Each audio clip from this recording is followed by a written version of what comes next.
Good day, my name is Zola Gashalwana. You're watching News in 5 on Galaxy TV, and these are your headlines for today.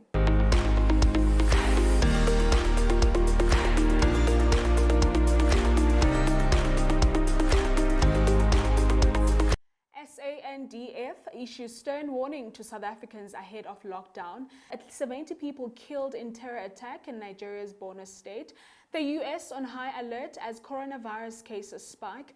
And thousands allowed to disembark the MSC Orchestra. And we bring you sports as we wrap up.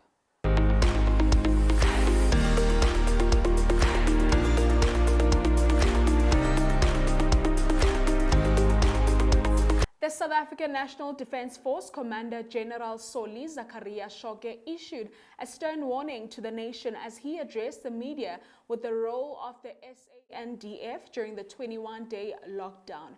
General Shoke said that as the army, they operate by the orders of the state, and when ordered to serve, they will carry out their duties as mandated. The Army General also urged citizens and residents to adhere to the precautionary measures imposed by the government and render a positive contribution to the battle against the spread of the virus.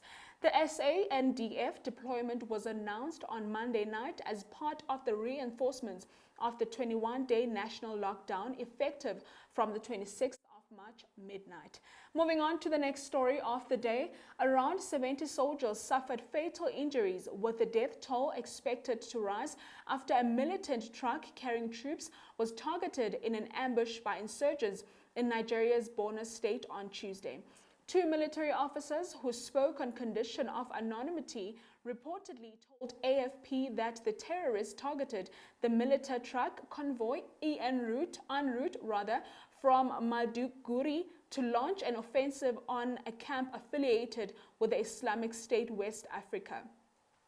ISWAP, the jihadist faction which split from Boko Haram in 2016, notoriously famed for focusing its attacks on soldiers, raiding bases and ambushing military convoys, then attacked the lorry with rocket-propelled grenades and other heavy weaponry, killing at least 70 militants on the scene.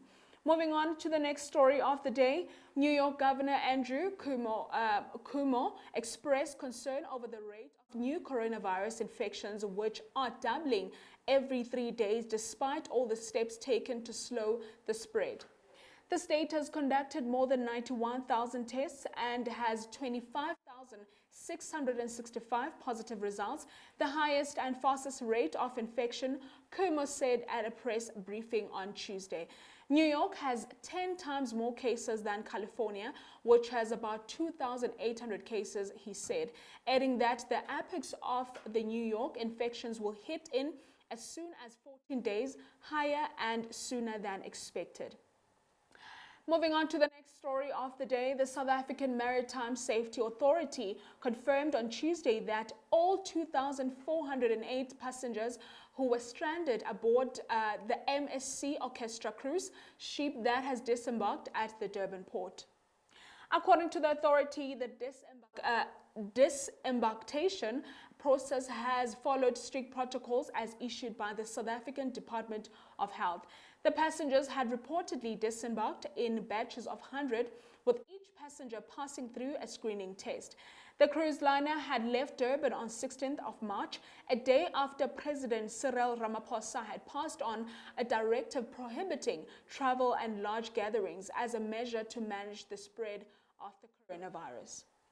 And in our sports news for the day, in athletics, the International Olympics Committee ended weeks of speculations on Tuesday after announcing that the Tokyo Olympic and Paralympic Games have been rescheduled, citing health and safety concerns over the coronavirus pandemic.